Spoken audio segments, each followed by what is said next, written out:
Lesson 16. I have no neutral thoughts.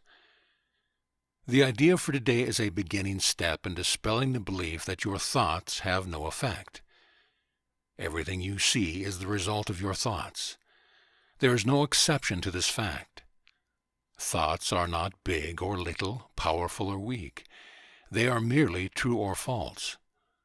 Those which are true create their own likeness. Those which are false make theirs. There is no more self-contradictory concept than that of idle thoughts. What gives rise to the perception of a whole world can hardly be called idle. Every thought you have contributes to truth or to illusion. Either it extends the truth or it multiplies illusions.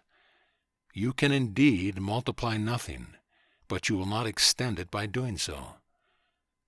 In addition to never being idle, salvation requires that you recognize that every thought you have brings either peace or war, either love or fear. A neutral result is impossible because a neutral thought is impossible.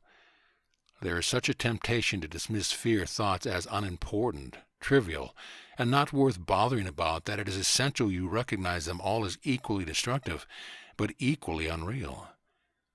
We will practice this idea in many forms before you really understand it. In applying the idea for today, search your mind for a minute or so with eyes closed, and actively seek not to overlook any little thought which tends to elude the search. This is quite difficult until you get used to it. You will find it is still hard for you not to make artificial distinctions. Every thought that occurs to you, regardless of the quality which you assign to it, is a suitable subject for applying today's idea. In the practice period, first repeat the idea, and then as each one crosses your mind, hold it in awareness while you tell yourself, "This thought about blank is not a neutral thought. That thought about blank is not a neutral thought."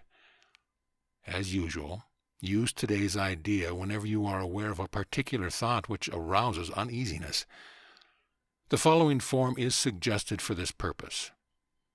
This thought about blank is not a neutral thought, because I have no neutral thoughts.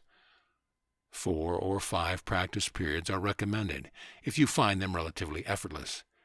If strain is experienced, 3 will be enough. The length of the exercise period should also be reduced if there is discomfort.